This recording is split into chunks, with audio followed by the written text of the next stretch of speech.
हम लोग पिछले क्लास में प्रूव कर चुके थे DNA is the genetic material, ठीक है ना।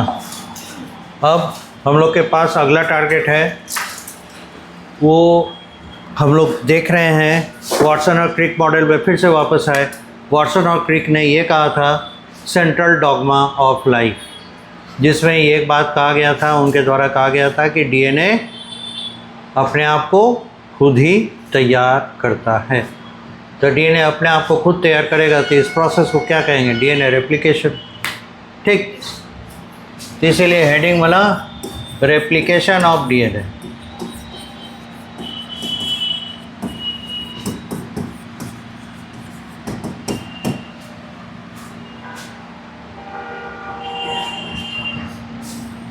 दो साइंटिस्ट थे, मेजेल्सन एंड स्थाल।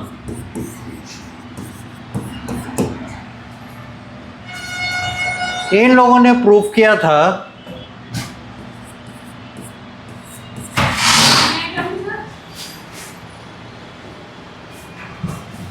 डीएनए रेप्लिकेशन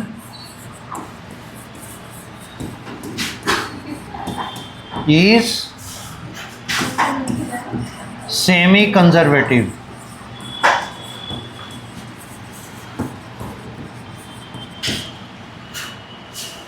ठीक है,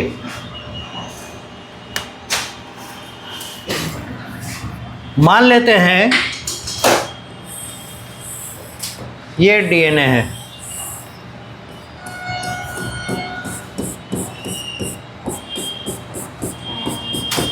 ठीक है। इस डीएनए से दो डीएनए बनेगा।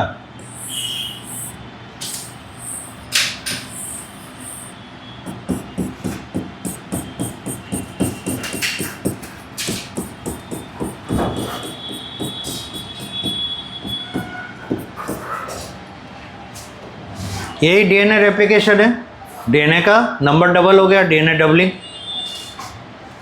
अब इस स्टेज से इस स्टेज में पहुंचने के कितने तरीके हो सकते हैं? एक तरीका हो सकता है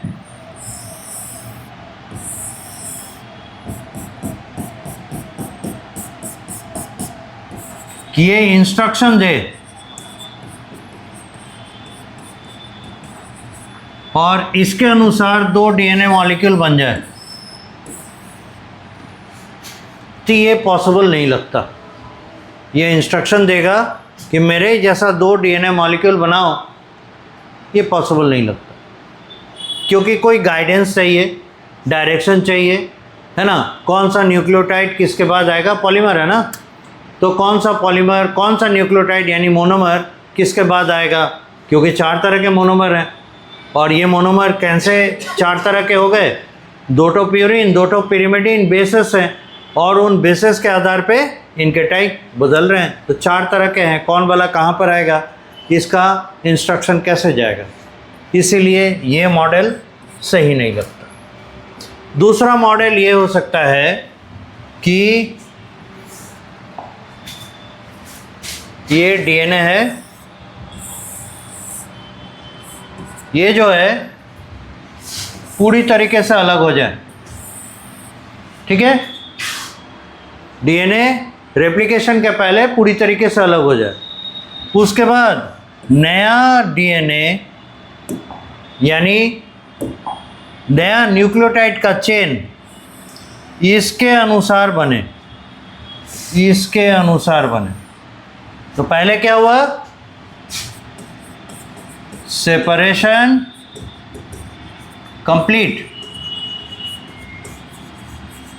complete separation of two strands. दो धागे का बना है ना, ये मान लेते हैं 5 प्राइम 3 प्राइम, ये 3 प्राइम 5 प्राइम वाला, ये 5 प्राइम 3 प्राइम अलग हो गया, ये 3 प्राइम 5 प्राइम अलग हो गया। इस पर नया 3 प्राइम 5 प्राइम वाला आया, और इस पर नया 5 प्राइम 3 प्राइम वाला डेवलप किया। एक मॉडल ये हो सकता है, ठीक है। बहुत लोगों को लगा कि हाँ यही सही होगा, देखने के बाद भी लगता है दोनों अलग हो गया, और उसके बाद वो गाइड कर रहा है। देखिए भाई, यहाँ पर एडेनिन है तो आप यहाँ थाइमिन लेकर आइए, यहाँ एडेनिन है यहाँ थाइमिन लाइए, यहाँ ये गुआनिन है यहाँ पर आप साइटोसिन दीजिए।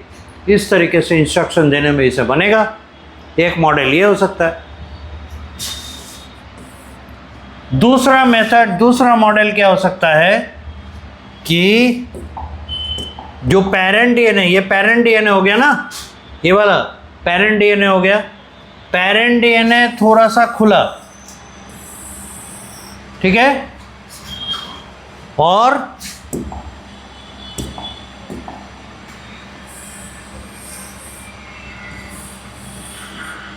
इसके गाइडेंस के आधार पर दूसरा डीएनए बनता जा रहा है, ठीक है। तो ये इस डायरेक्शन में खुलता जा रहा है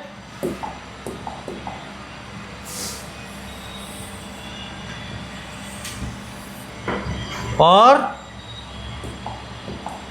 नया डीएनए इस पर बनता जा रहा है, नया डीएनए इस पर बनता जा रहा है। एक मॉडल ये हो सकता है, ठीक है।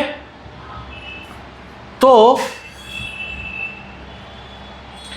इन दोनों में एक बात आपको कॉमन दिखता है, वो क्या, जो दो, और फाइनली क्या होगा,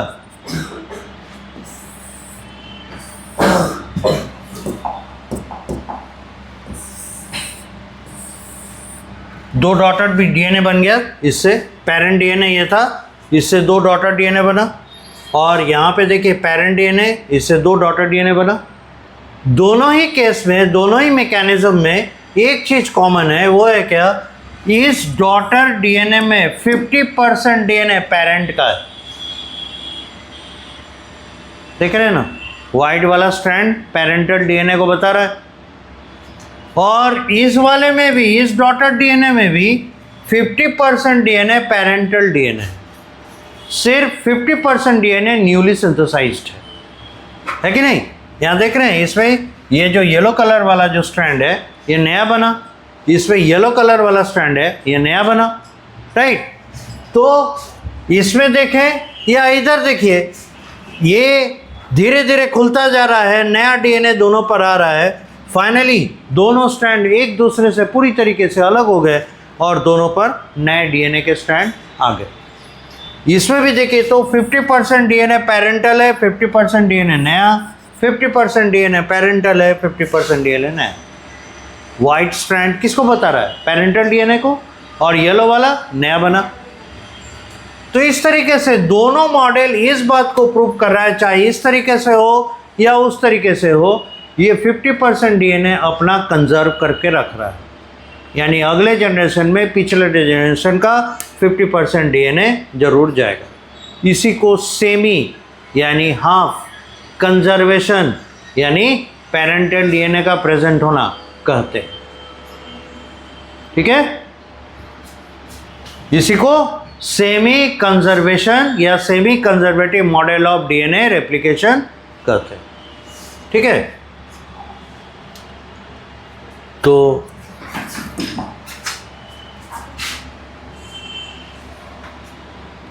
Meselson and Stahl DNA replication said that, आप इसको लिखना चाहेंगे तो said that DNA replication is semi conservative process. ये होना चाहिए, ये सिंगल डीएनए और ये हो गए डॉटेड डीएनए, ये सिंगल डीएनए और ये डॉटेड, ठीक है। नोट कर सकते हैं।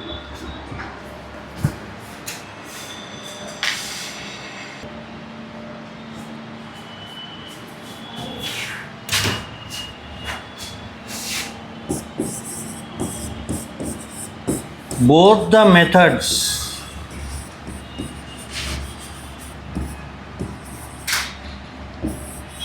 represent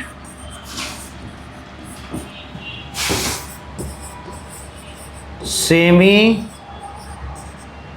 conservative method of DNA replication, because in the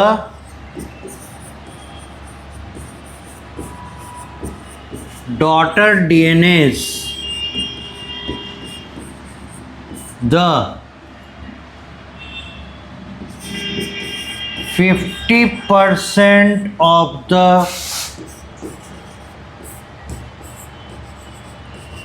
DNA strand is parental, means half conserved.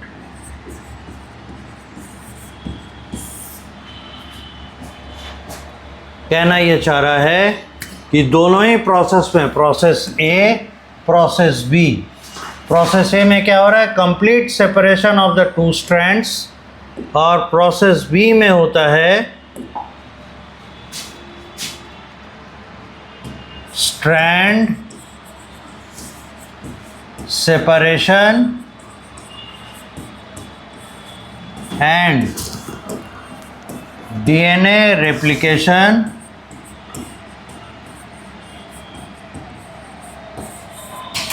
go on hand in hand.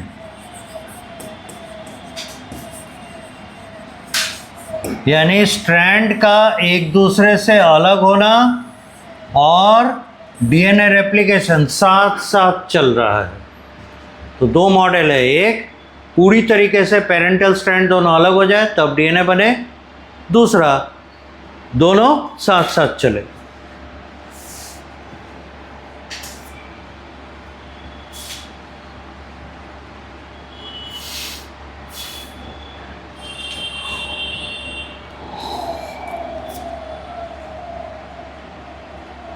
कर चुके इतना, आगे बढ़े।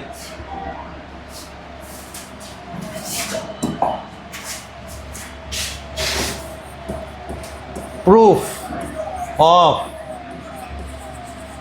Semi conservative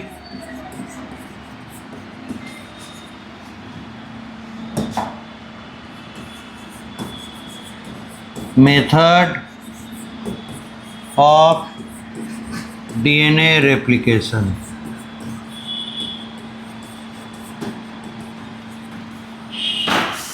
proof of semi conservative method of DNA replication. देखिए, इसके लिए एक simple experiment किया गया था।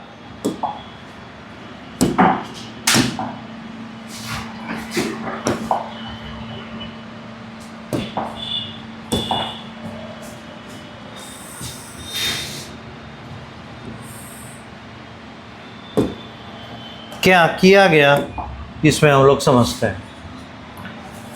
इसमें लिया गया इकोलाई, ठीक है।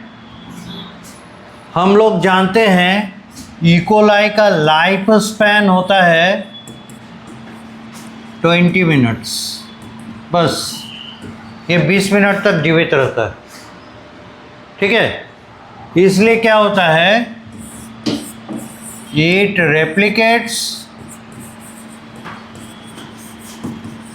यानी डिवाइड्स into 2 every 19 मिनट्स। हर 19वें मिनट में ये डिवाइड करके 2 बन जाता है। तो जब डॉटर सेल्स बने उनका लाइफ फिर 0 टाइम से शुरू हो गया और अगले 20 मिनट तक इसका जीवन काल है। इससे पहले कि वो अपना 20 मिनट पूरा करे फिर 19वें मिनट में वो डिवाइड कर लेता है। इस तरीके से कंटिन्यूअसली ये डिवाइड करता है और इस तरीके से इकोलाई जिंदा रहता है। रुक गया तो मर गया, फिर जी नहीं पाएगा। नहीं, समय लगता है, ये लंबा चौड़ा प्रोसेस है, इट टेक्स टाइम, ठीक है। ये इसके बारे में हमारे पास जानकारी है। अब किया क्या गया, इकोलाई को कल्चर किया गया। कल्चर। कल्चर किया मतलब इसे खिला पिला कर बड़ा किया, मतलब नंबर बढ़ाया, इसका खाना पीना दिया गया। कल्चर करने के दौरान पहले क्या किया, मीडिया में, मीडिया वो है न्यूट्रिएंट्स जिसमें डाले हुए हैं बैक्टीरिया को खाने पीने के लिए, बैक्टीरिया को ग्रोथ के लिए ये न्यूट्रिशन चाहिए। न्यूट्रिशन में क्या रहेगा, carbon, nitrogen, hydrogen, oxygen, phosphorus, sulphur, इन सब के सोर्सेस होंगे, राइट। तो कार्बन, हाइड्रोजन और ऑक्सीजन के सोर्स के लिए शुगर हो गया, नाइट्रोजन के सोर्स के लिए ammonium sulphate, ammonium nitrite, ammonium chloride, ये सब देते हैं, ठीक है। तो अमोनियम सल्फेट अगर दे देते हैं तो नाइट्रोजन और सल्फर दोनों का सोर्स वो सर्व करता है। फॉस्फोरस के लिए phosphate, ammonium phosphate, sodium phosphate, potassium phosphate दे देते हैं। इस तरीके से जो मेजर इंग्रेडिएंट्स हैं बैक्टीरिया के जिंदा रहने के लिए, वो सारे हम लोग इस कल्चर मीडिया में डालते हैं, जिसमें कि बैक्टीरिया इन्हें एब्जॉर्ब करे, रॉ फॉर्म में एब्जॉर्ब करे और उनका सेल ग्रोथ हो, डिवाइड करे, ठीक है। तो इस प्रोसेस को कल्चर करना कहते हैं। अब इस मीडिया में दिया गया एज सोर्स ऑफ नाइट्रोजन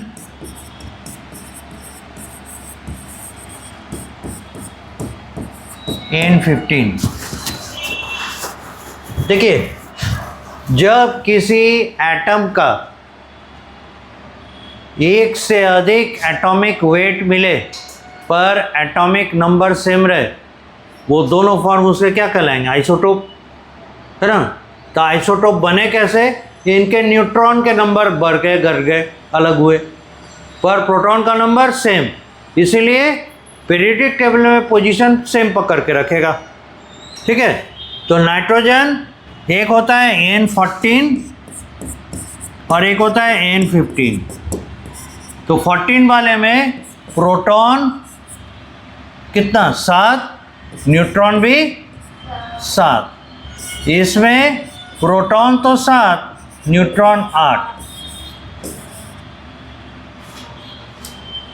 तो N15 नाइट्रोजन रेडियो एक्टिव नहीं है, हेवी नाइट्रोजन, वेट ज़्यादा हो गया, 1 यूनिट एटॉमिक वेट इसका ज़्यादा है। तो N15 नाइट्रोजन, इसे कहा हेवी नाइट्रोजन,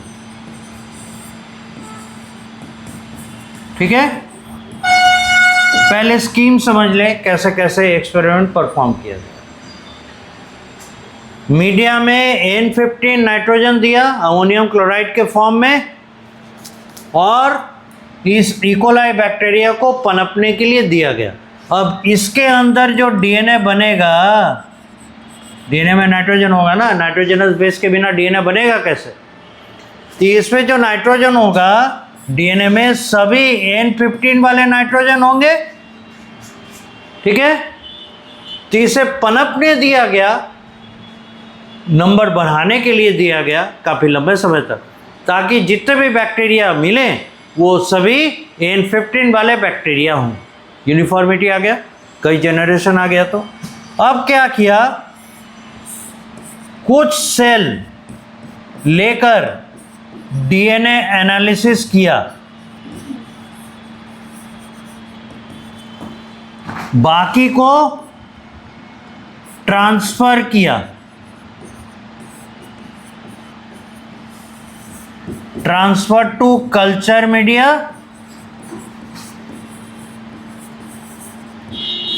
और इस कल्चर मीडिया में दिया अब की बार N14,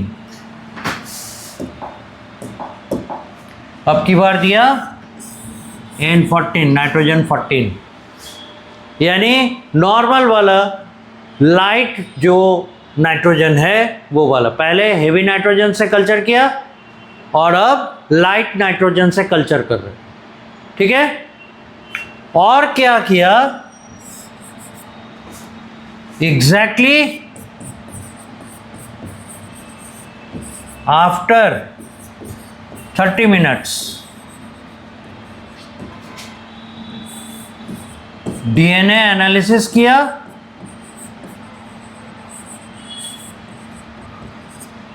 बाकी को allowed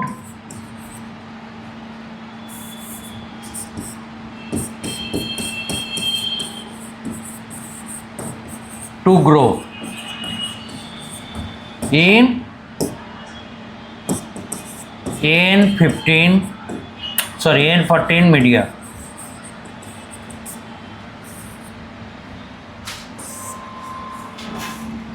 फिर से देख लीजिए, इकोलाई लिया, इकोलाई को N15 यानी हेवी नाइट्रोजन मीडिया में कल्चर किया ताकि और कई जनरेशन तक रहने दिया, 2 घंटे 4 घंटे तक, ताकि बहुत सारा जनरेशन आ जाए और इसके अंदर जो नाइट्रोजन हो डीएनए में N15 वाला हो, हेवी नाइट्रोजन। अब सडनली इसमें से कुछ सेल्स लेकर उसको नाइट्रोजन एनालिसिस के लिए छोड़ दिया गया, डीएनए एनालिसिस के लिए लिया गया, बाकी को अलाउड टू ग्रो, बाकी को है ना अलाउ कर दिया ग्रो करने के लिए, लेकिन विथ ए कंडीशन इन्हें ट्रांसफ़र किया गया है N14 वाले मीडियम में, यानी हेवी मीडियम से अब लाइट मीडियम में ट्रांसफ़र किया। तो अब जो नया जनरेशन आएगा उसके अंदर डीएनए किसको टेकअप करेगा? लाइट नाइट्रोजन को, ठीक है। तो एक जनरेशन आने में कितना टाइम? 20 मिनट, है ना। तो 20 मिनट के बाद अगले 20 मिनट में नया जनरेशन आएगा। तो ठीक आधे घंटे के बाद इन्होंने डीएनए निकाला, मतलब सेल निकाला, उसका डीएनए एनालिसिस करना शुरू किया और बाकी को अलाउ कर दिया ग्रो करने के लिए, 40वां मिनट पूरा करने के लिए। तो जब 40वां मिनट पूरा किया, after next 30 minutes DNA analysis कर लिया। यही एक्सपेरिमेंट है, डीएनए एनालिसिस किया, ठीक है। अब देखिए कितने जनरेशन आए, कौन वाला कैसा जनरेशन है, ये पहले हम लोग क्लैरिफाई कर लें। ये वाला बैक्टीरिया जिसका डीएनए एनालिसिस करने के लिए गया, ये जनरेशन फर्स्ट होगा, यहाँ से शुरुआत किया गया है, ये फर्स्ट जनरेशन होगा। इसके बाद N14 में ट्रांसफ़र किया गया इनके मेंबर्स को और 30 मिनट के बाद डीएनए एनालिसिस करने दिया गया। यहाँ पर जिसका डीएनए एनालिसिस हो रहा है ये इसके ऑफस्प्रिंग होंगे ना, इस वाले के, तो ये जनरेशन सेकंड होंगे, सेकंड जनरेशन का डीएनए एनालिसिस कर रहा है। अब बाकी को पनपने के लिए अलाउ किया गया और फिर से इनका डीएनए एनालिसिस किया गया। तब तक में कितना टाइम बीत गया? आधा घंटा और बीत गया। नेचुरली अब जो हमको डीएनए जिनका मिल रहा है, क्या वो थर्ड जनरेशन के होंगे? ये डिवाइड करके इन्हें तैयार किए ना, ये थर्ड जनरेशन के होंगे। इस तरीके से हमारे पास 3 जनरेशन का डीएनए है। आई बात समझ में कैसे हम लोग जनरेशन डिसाइड कर रहे हैं? फर्स्ट जनरेशन वो हुआ जिसका कि डीएनए लेकर चले हैं एनालिसिस करने, ये N15 मीडियम में पनपे हैं। सेकेंड जनरेशन वो हुआ जो N14 मीडियम में पनपा है और उसका डीएनए लिया गया। इसके बाद फिर से हम आधे घंटे के बाद जिसका डीएनए लिए वो थर्ड जनरेशन, राइट। यहाँ तक आप नोट करें। समझ में आ रहा है ना कैसे हमारा फ्लो चार्ट जा रहा है?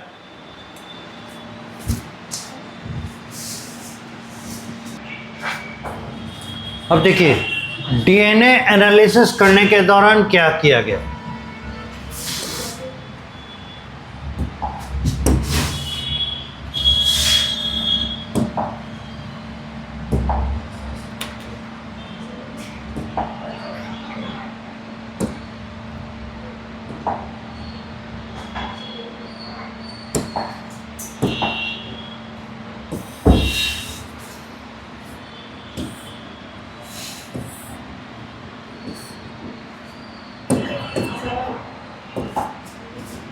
देखिए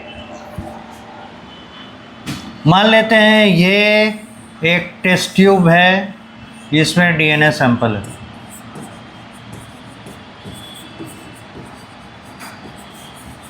ठीक है।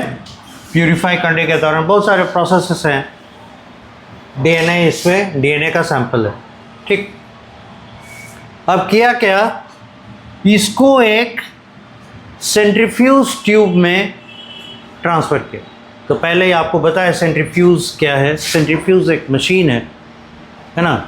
तो उस सेंट्रीफ्यूज मशीन में हम लोग क्या करते हैं, वेट के बेसिस पे या डेंसिटी के बेसिस पे हम लोग मटेरियल को एक दूसरे से अलग करते हैं।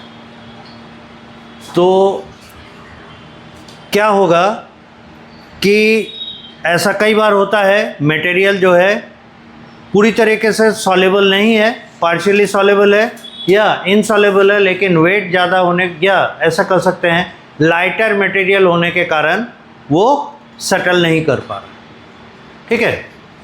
या जिस मीडियम में है उसका और इस मटेरियल का डेंसिटी बहुत बहुत क्लोज है, तो इस वजह से क्या हो रहा है, मटेरियल का डेंसिटी ज़्यादा है जिस मीडियम में है उससे, लेकिन दोनों के बीच में अंतर कम होने के कारण अपने से सटल नहीं कर पा रहा। तो ऐसी स्थिति में अगर हम लोग इसको सेंट्रीफ्यूज करते हैं तो वो बॉटम में सटल कर जाते हैं। अब सेंट्रीफ्यूज कर रहे हैं, होता क्या है इसमें, जैसे मान लीजिए एक बकेट है, ठीक है, बाल्टी, उसके हैंडल पे रस्सी बांध दीजिए और उसका उसको नचाइए। सर्कुलर मोशन में किए हैं ना आप लोग, उसमें देखते हैं फोर्स जो है वो क्या होता है, डायरेक्टेड रहता है टुवर्ड्स द आउटसाइड, है ना। तो नॉर्मल फोर्स उस पर अप्लाई होता है, काम करता है। आउटवर्डली यानी सेंट्रीफ्यूगल फोर्स बाहर के तरफ लग रहा होता है, ठीक। अब सेंट्रीफ्यूगल फोर्स जिस मॉलिक्यूल पे जो कि उस मीडियम में सस्पेंडेड है, इमेजिन कीजिए आप बाल्टी घुमा रहे हैं, फोर्स लग रहा है बाहर के तरफ, यानी बाल्टी ऐसे घूम रहा है, बाल्टी में बाहर के तरफ लगेगा तो किधर होगा, बाल्टी के बॉटम के तरफ जा रहा है फोर्स, ठीक है। अब जो मॉलिक्यूल लिक्विड में सस्पेंडेड है उस पर जो सेंट्रीफ्यूगल फोर्स लग रहा है बाहर के तरफ, उसको काउंटर करने के लिए इसके पास कोई हथियार नहीं है ना। मेरे कहने का मतलब है उस पर जो फोर्स लग रहा है towards the bottom of the bucket, उस बॉटम ऑफ द बकेट तक उसको धकेला जा रहा है सेंट्रीफ्यूगल फोर्स के द्वारा, लेकिन उस फोर्स के अगेंस्ट में जो ये फोर्स लगाएगा, अपने आप को रोकने की कोशिश करेगा, उसके पास कोई अपोजिंग फोर्स नहीं है क्या, कोई अपोजिंग फोर्स नहीं। हम घुमा रहे हैं तो घुमाने के वजह से उस पर एक फोर्स लग रहा है, सेंट्रीफ्यूगल फोर्स, उसको दीवार के तरफ ले जा रहा है। नतीजा क्या होगा, ये अपोज नहीं कर पा रहा है, इसलिए धीरे धीरे सरकते क्या होगा, लास्ट में जाकर उस बकेट के बॉटम में जाके चिपक जाए। अब जब धीरे धीरे करके बकेट को आप शांत कीजिएगा तो आप देखिएगा क्या, उसमें ऊपर में जो तैरने वाला जितना मटेरियल था उसके बेस पे जाके सटल कर। इस प्रोसेस को सेंट्रीफ्यूगेशन कहते हैं और इसमें जो फोर्स यूज हो रहा है दैट इज सेंट्रीफ्यूगल फोर्स। अब इतना क्रूड तरीके से तो हम लोग करते नहीं है, साइंटिफिक एक्सपेरिमेंट है, तो उसके लिए हम लोग बहुत ही क्या कहते हैं डेडिकेटेड स्ट्रक्चर्स यूज़ करते हैं। उसके लिए टेस्ट ट्यूब होता है, उस टेस्ट ट्यूब को कहते हैं सेंट्रीफ्यूगल ट्यूब। इस तरह का ट्यूब आता है प्लास्टिक का, ठीक है, इसके ऊपर कैप लगा रहता है ऐसे। अगर कैप इसमें बंद लगा दें तो ये क्या हो जाएगा, लॉक हो जाएगा और इससे मटेरियल किसी भी हालत में बाहर नहीं जाएगा, ठीक है। तो ये है कैप और ये है सेंट्रीफ्यूज ट्यूब। विजुअल्स आप किसी भी यूट्यूब वीडियो पे देख सकते हैं, हाउ वी डू सेंट्रीफ्यूज या centrifugal machine and the method of centrifugation. उसमें आपको बहुत सारा चीज़ मिल जाएगा। यहाँ हम लोग को उतने डिटेल में नहीं जाना, ये फिज़िक्स का पार्ट हो जाएगा। यहाँ पे बायोफिजिक्स इसको कहते हैं जिसमें इंस्ट्रूमेंटेशन आता है, तो वहाँ पर हम लोग डिटेल में नहीं जा रहे हैं, बस इतना बता के रख रहे हैं कि प्रिंसिपल क्या है, प्रिंसिपल है, इसको लेकर हम लोग घुमाएंगे, जिसकी वजह से क्या होगा, बॉटम की तरफ फोर्स लगेगा और मटेरियल इस पर सस्पेंड हो जाएगा। तो मान लेते हैं ये है मीडियम का लेवल और इसमें कहीं डीएनए बैठा हुआ है, ठीक है। तो अगर हम सेंट्रीफ्यूज करेंगे, डीएनए सर जाके यहाँ पे बैठ जाएगा, पैलेट बना लेगा।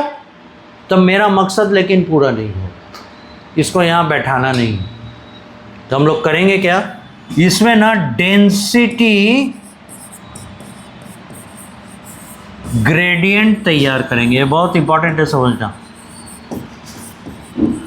Density gradient creation. ग्रेडियंट मतलब समझते हैं, ग्रेड, ग्रेड का फॉर्मेशन इज ग्रेडेशन। अब ग्रेड मतलब क्या, बढ़ता हुआ ग्रेड, घटता हुआ ग्रेड, ठीक है। आप किसका ग्रेड बना रहे हैं, डेंसिटी का, यानी बढ़ता हुआ डेंसिटी या घटता हुआ डेंसिटी, दोनों में से कोई एक होगा, आप ले सकते हैं। तो हम लोग इसमें क्या करते हैं, सीजियम क्लोराइड CaCl, ये काफ़ी हेवी मटेरियल है। सीजियम का एटॉमिक वेट जानते ही हैं, आपके फर्स्ट ग्रुप में सबसे नीचे की तरफ आता है। एटॉमिक वेट बहुत होगा, नहीं है। लिथियम, उसका sodium, potassium, rubidium and caesium सबसे हेवी एलिमेंट है फर्स्ट ग्रुप का। तो फर्स्ट ग्रुप एलिमेंट अर्थ में एल्कलाइन मेटल्स हैं, तो इनका जो सॉल्ट होगा आयनिक सॉल्ट होगा, है ना।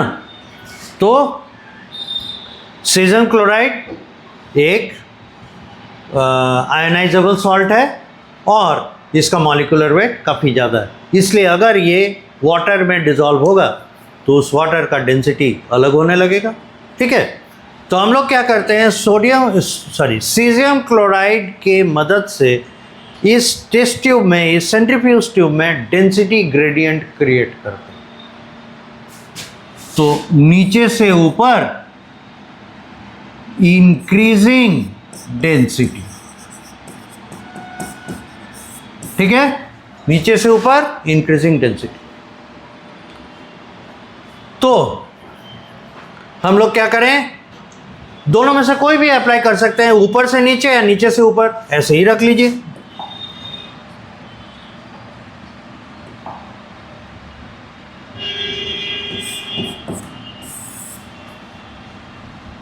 एक minute,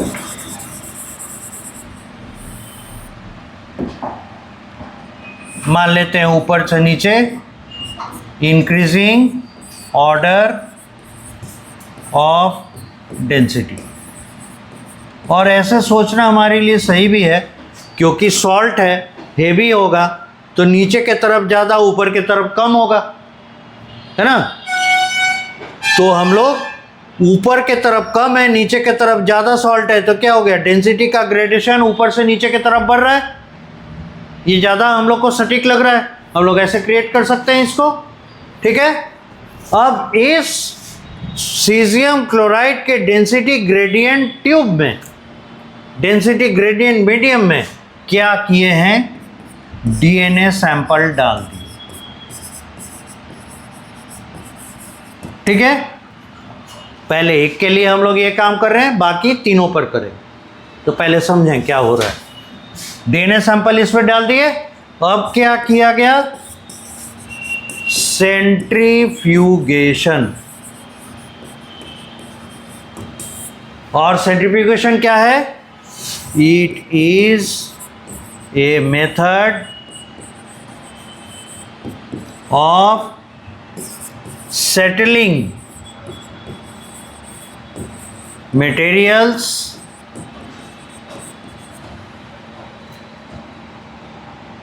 in a medium by applying centrifugal force। और ये सेंट्रीफ्यूगल फोर्स कैसे अपीयर होगा, जब उसे रोटेट करेंगे, रोटेशन, ठीक है, घुमाएंगे जब, तो उसमें सेंट्रीफ्यूगल फोर्स लगेगा और उस सेंट्रीफ्यूगल फोर्स के मदद से हम डीएनए को सेटल कर रहे हैं। ये देख रहे हैं,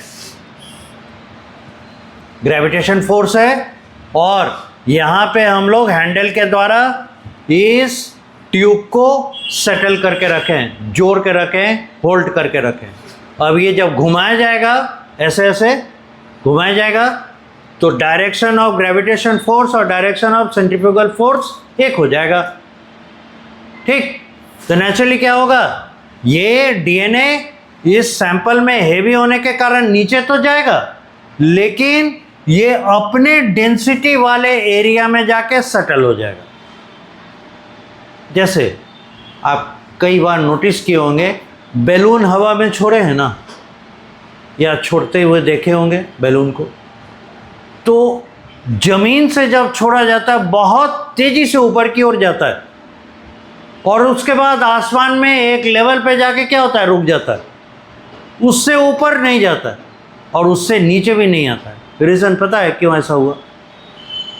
क्योंकि सॉइल सरफेस के आसपास एयर का डेंसिटी सबसे ज़्यादा, और सॉइल सरफेस से जैसे जैसे ऊपर की ओर जाते हैं एयर का डेंसिटी कम होता जाता है। तो उसमें जो गैस भरे हैं, उस गैस का एक पर्टिकुलर डेंसिटी होगा, और वो डेंसिटी यहाँ जमीन के आसपास जो एयर है उससे बहुत कम है। यहाँ पे सेटल नहीं ना करेगा, यहाँ पे भारी चीज़ रहेगा, हल्का चीज़ तो ऊपर जाएगा, और ऊपर के एयर में जो टॉप एयर है वहाँ के कंपैरिजन में इस गैस का डेंसिटी ज़्यादा है, तो खुद भारी है, हल्के जगह पे कैसे जाके रुकेगा? इसलिए जमीन से ऊपर की ओर उठता है और एक लेवल पे जाके वो बलून सेट कर जाता है, उससे ना ऊपर जाएगा ना नीचे आएगा। अब इसको जरा पलट दीजिए, पलट दीजिए। पलटने के बाद आपको क्या दिखेगा? नीचे के तरफ डेंसिटी ज़्यादा, ऊपर के तरफ डेंसिटी कम। ठीक, पलट क्यों दे, सॉरी ऐसे ही रखिए। अब क्या हुआ कि हम डीएनए को सेंट्रीफ्यूगल फोर्स के मदद से खींचते खींचते नीचे की तरफ ले आए। सेंट्रीफ्यूगल फोर्स तो काफ़ी पावरफुल है, तो उसको उठाकर एकदम बॉटम के तरफ ले आएगा। जैसे उस बैलून को एकदम जमीन पर लाकर हवा भरे हैं, एयर नहीं गैस भरे हैं। अब गैस भरने के बाद जब इसको रिलीज कर रहे हैं, सडनली गैस को फील हो रहा है, अरे हम हाई डेंसिटी वाले एरिया में खड़े हैं, हमको अपना डेंसिटी वाला एरिया ढूंढना है, यहाँ से चल दिया। उसी तरीके से डीएनए जब बॉटम में आ जाएगा, देखेगा हम हाई डेंसिटी वाले जोन में हैं, क्योंकि सीजियम क्लोराइड का कॉन्सेंट्रेशन इधर सबसे ज़्यादा, तो यहाँ पे ये फिट नहीं करेगा, इसलिए क्या होगा, ऊपर जाएगा, और ऊपर जाने के बाद एक पर्टिकुलर पोजीशन पे बैंड फॉर्म करेगा, एक पर्टिकुलर पोजीशन पे जाके रुक जाएगा, उससे ऊपर नहीं जाएगा, उससे नीचे नहीं आएगा, चाहे कुछ भी कर लीजिए। ठीक बैलून की तरह बिहेव कर रहा है। ठीक है, अब आप बात समझ चुके हैं, तो हम लोग यहाँ पे क्या कहेंगे? सेंट्रीफ्यूगेशन किया गया, order of density, DNA sample हम लोग कहेंगे placed in the centrifuge tube. ठीक है, placed in the centrifuge tube,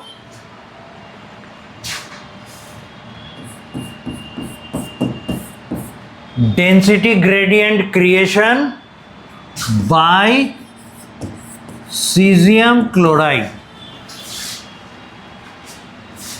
यहाँ सीजियम क्लोराइड लिख ही चुके हैं, इसलिए इसको यहाँ नहीं रखते हैं। ठीक है, सीक्वेंस दिखाई दे रहा है, ये रहा फोर्थ, और लिखेंगे ऑर्डर ऑफ डेंसिटी ऐसे है, ऊपर के तरफ क्या हो रहा है, ऑर्डर ऑफ डेंसिटी ऊपर से नीचे के तरफ बढ़ता जा रहा है, नीचे ज़्यादा डेंसिटी, ऊपर के तरफ कम। ठीक है, अब इसको ब्रैकेट में रख देंगे और फिफ्थ में लिखेंगे सेंट्रीफ्यूगेशन डन, और यहां हम बता रहे हैं सेंट्रीफ्यूगेशन क्या होता है। प्रोसेस प्रोसीड्यूर, ये हो गया प्रोसेस प्रोसीड्यूर। अब नोट कीजिए यहां से यहां तक।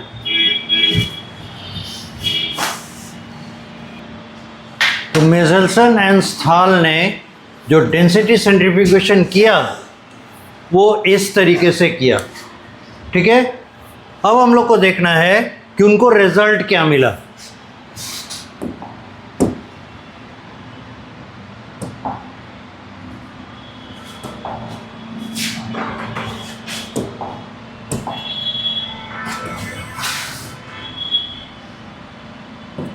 यही है रिजल्ट।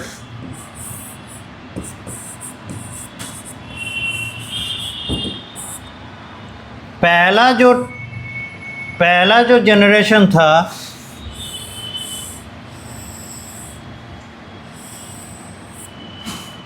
ये रहा दूसरा जनरेशन,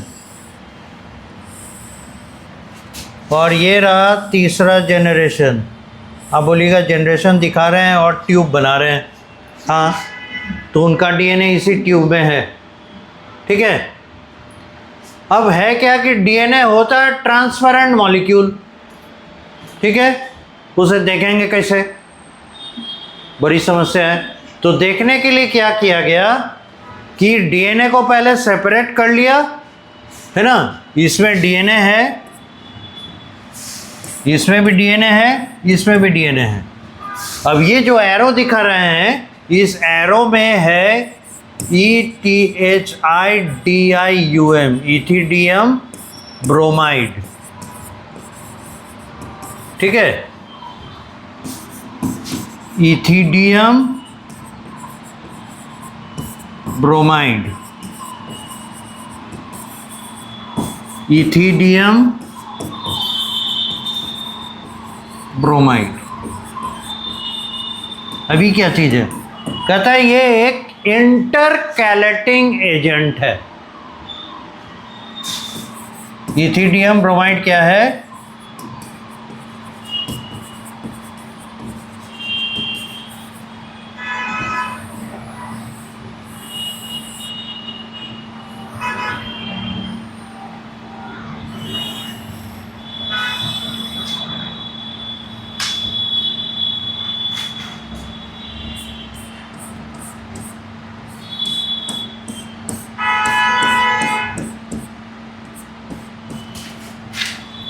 ये देख रहे हैं ना सुंदर सा डीएनए। इस सुंदर से डीएनए का दो ठो, मतलब दो गड्ढे इस पर हैं। अब बोलिए गड्ढा कहाँ है, ये देखिए दिखाई दे रहा है, एक ठो इधर, एक ठो इधर, एक ठो इधर, एक ठो इधर। इसे इंग्लिश में कहेंगे ग्रूव। ये है माइनर ग्रूव, और ये है मेजर ग्रूव, ठीक है। कैसा होगा, मान लीजिए आपके पास एक फीता है, फीता नहीं होता है इंची टेप नापने वाला, दर्जी जो नापता है, फीता है, ठीक है।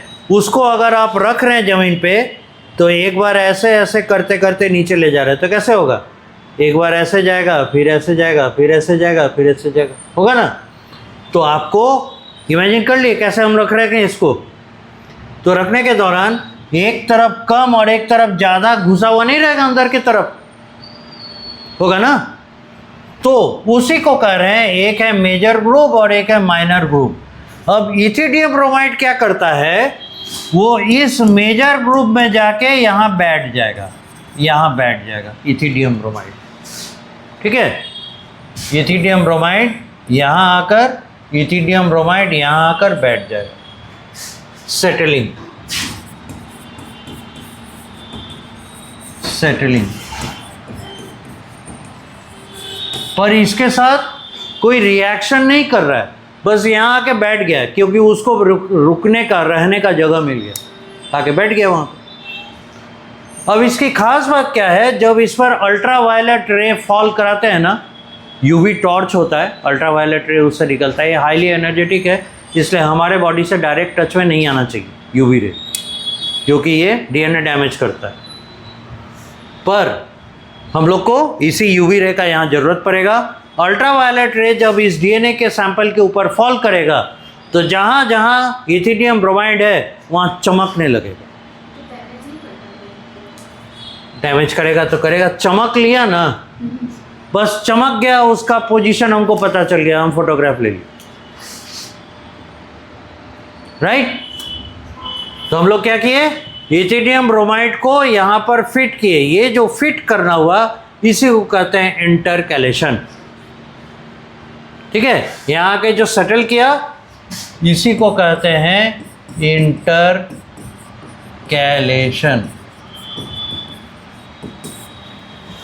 तो हम लोग क्या करेंगे, इसको इंटरकैलेट करके इथिडियम ब्रोमाइड को अल्ट्रावायलेट टॉर्च जलाएंगे। टॉर्च जलाने के बाद इसका जैसे ही पोजीशन पता चला चमकने लगेगा। ये हाई एनर्जी रेडिएशन लेने के बाद लो एनर्जी रेडिएशन रिलीज करता है। इसको क्या कहते हैं, फ्लोरेसेंस। फ्लोरेसेंस जानते हैं ना, रात में जो आप देखते हैं सड़क पर से जाते हैं, डिवाइडर के ऊपर चमकने लगता है, जो वाइट जेब्रा क्रॉसिंग रहता है, जैसे ही सड़क पर लाइट पड़ता है वो चमकने लगता है। What is it, fluorescence. High energy लेके लो एनर्जी रेडिएशन रिलीज करना, दिस इज फ्लोरेसेंस। तो वही ये एक फ्लोरेसेंट डाई है, कलर, फ्लोरेसेंट डाई कलर। लोग बाल डाई करते हैं, बाल कलर करते हैं, उसी तरह ये फ्लोरेसेंट डाई है। ये एक कलरिंग एजेंट है, लेकिन परमानेंट नहीं है। डीएनए के साथ यहाँ के चिप मतलब बैठ गया। जब अल्ट्रावायलेट रे पड़ा ये चमका तो हम लोग क्या किए, इसका फोटोग्राफ ले लिए और इसका पोजीशन, डीएनए का पोजीशन हमें पता चल गया, ठीक है। इस तरीके से फर्स्ट जनरेशन में हम लोग को डीएनए का जो बैंड है, जो पोजीशन है, जो फोटोग्राफ में देखे वो दिखा यहाँ पे, ठीक है। अब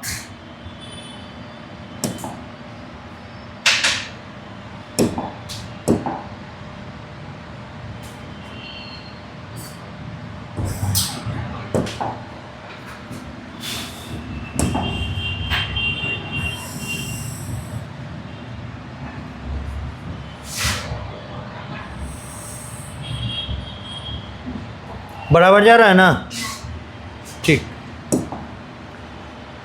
ये है जेन फर्स्ट जनरेशन, यहाँ पे बैंड मिला। जेनरेशन सेकेंड हम लोग को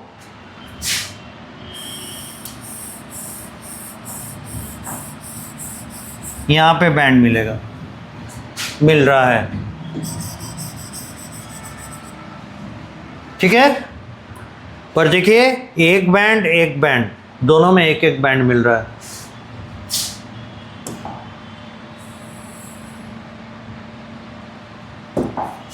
तीसरे जनरेशन में ये जेन थर्ड है, हम लोग को एक बैंड यहाँ मिल रहा है और एक बैंड इसके ऊपर मिल रहा है। इस एक्सपेरिमेंट का यही रिजल्ट है। अब इस रिजल्ट पे हमको डिस्कस करके ये प्रूव करना है कि डीएनए का रेप्लिकेशन सेमी कंजर्वेटिव होता है। अब देखिए कैसे प्रूव किया। बोला कि आप पहले जनरेशन में कैसा डीएनए बनाकर रखे, N15 ठीक है। तो हेवी है इसलिए इसने बैंड बनाया यहाँ पर, ठीक है। और ग्रो किया था किसमें भाई, ग्रोन इन N15। अब ये सेकेंड जनरेशन ये ग्रो किया N14 में। तो इसमें क्या हुआ होगा, ये रिप्रेजेंट कर रहा है N15, ये रिप्रेजेंट कर रहा है N15 और ये रिप्रेजेंट कर रहा है N14, ये रिप्रेजेंट कर रहा है N14। तो देखिए, तो दोनों अगर N15 वाला है, हेवी डीएनए है ना, तो इसका बैंड नीचे बनेगा कि नहीं? ये डेंसिटी ग्रेडियंट किया हुआ है, इस पर डेंसिटी का ग्रेडिएशन नीचे से ऊपर की तरफ डेंसिटी बढ़ता जा रहा है। अब जब एक डीएनए का धागा N15 वाला और एक डीएनए का धागा N14 वाला होगा, तो इसका डेंसिटी इससे ज़्यादा होगा कि कम होगा? कम होगा, अग्रीड? कम होगा तो ऊपर की ओर जाएगा कि नीचे की ओर जाएगा? ऊपर की ओर जाएगा, क्योंकि नीचे से ऊपर डेंसिटी घट रहा है, ऊपर से नीचे डेंसिटी बढ़ रहा है। तो हल्का होने के कारण ये क्या हो गया, इतना ऊपर चढ़ गया यहाँ से। ठीक है। अब थर्ड जनरेशन में देखिए, थर्ड जनरेशन में एक ठो पेरेंटल डीएनए ऐसे है और एक ठो पेरेंटल डीएनए ऐसे है। इस वाले का, इसको देखिए, ये खुलेगा ना तो N15 लेकर आएगा ना, और ये खुलकर इससे अलग होगा तो ये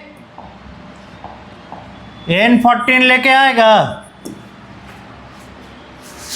ठीक है, ये दोनों अलग हुए। अब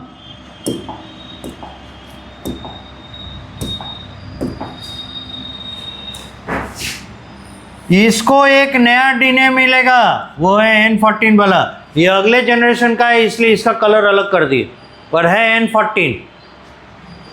और इसको एक डीएनए मिलेगा, ये होगा N14। ये नए जनरेशन का N14 है, इसलिए इसको अलग कर दी, कलर अलग।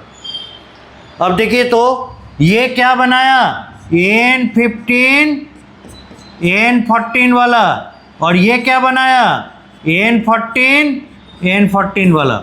यानी दो प्रकार के डीएनए इसमें मिलेंगे। अब N15 अपना लेवल मेंटेन करेगा कि नहीं करेगा? करेगा। और N14 ये तो और हल्का हो गया, तो और ऊपर की ओर जाएगा कि नहीं जाएगा? जाएगा। इसलिए N14 यहाँ खड़ा है, N14 यहाँ खड़ा है। इससे आप क्या कंक्लूजन निकाल रहे हैं? एक डीएनए, पेरेंटल डीएनए N15 वाला जब नया डीएनए प्रोड्यूस कर रहा है तो अपने एक स्ट्रैंड को डोनेट कर रहा है नया स्ट्रैंड बना के देने के लिए, और अपना दूसरा स्ट्रैंड डोनेट कर रहा है उस पर नया डीएनए बनाकर देने के लिए। इस प्रकार दो डॉटर डीएनए बने। दोनों डॉटर डीएनए में एक एक डीएनए उसके पेरेंट का है। देख रहे हैं ना, तभी ना हाइब्रिड बना। नहीं तो आप जब N14 मीडियम में उन्हें जन्म देने के लिए, पनपने के लिए दे रहे हैं, तो N15 एक तरफ रहना चाहिए था, N14 एक तरफ रहना चाहिए था। तो ये वाला सीन नहीं, ये वाला बैंड और ये वाला बैंड, N15 N14 बैंड यहाँ मिलना चाहिए था। हाइब्रिड क्यों मिला? हाइब्रिड ये प्रूफ कर रहा है कि N15 और N14 का कॉम्बिनेशन तभी बन पाएगा जब N15 एक दूसरे से अलग होगा। और इस तरीके से नए जनरेशन में 50% डीएनए पेरेंट का रहेगा, 50% डीएनए वो जनरेशन नया सिंथेसिस करेगा। तो हर जनरेशन में यही बात जा रही है। इससे ये प्रूफ होता है कि DNA semi conservative method of replication करता है, यानी अपना पेरेंट का 50% डीएनए हमेशा अपने साथ रखता है और नया 50% डीएनए हमेशा सिंथेसिस करता है। This is the proof. देख लीजिए, यही बात यहाँ समझाया है। फर्स्ट जनरेशन में कैसा डीएनए है? N15 वाला, देख रहे हैं दोनों रेड रेड। सेकेंड जनरेशन में देखिए, ये ग्रीन वाला इसके साथ मर्ज किया। क्यों? क्योंकि ये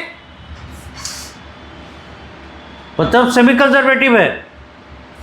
और देखिए पोजीशन यहाँ, अब पोजीशन यहाँ से उठकर यहाँ आ गया, देख रहे हैं ना, यहाँ से उठकर यहाँ आ गया। और तीसरा एक यहाँ मिला और इससे भी ऊपर यहाँ पर मिला। देख रहे हैं ना। तो इसी चीज़ को यहाँ हम लोग और डिटेल में एक्सपेरिमेंट को, है ना, एक्सप्लेन करके समझा रहे हैं। This is how we can say that the DNA replication is semi conservative. ये ड्रॉ कीजिएगा और इसके साथ एक होमवर्क क्वेश्चन लिखिएगा। होमवर्क क्वेश्चन है, explain Michelson and Stahl experiment to prove EXPT for experiment to prove that DNA replication is semi conservative.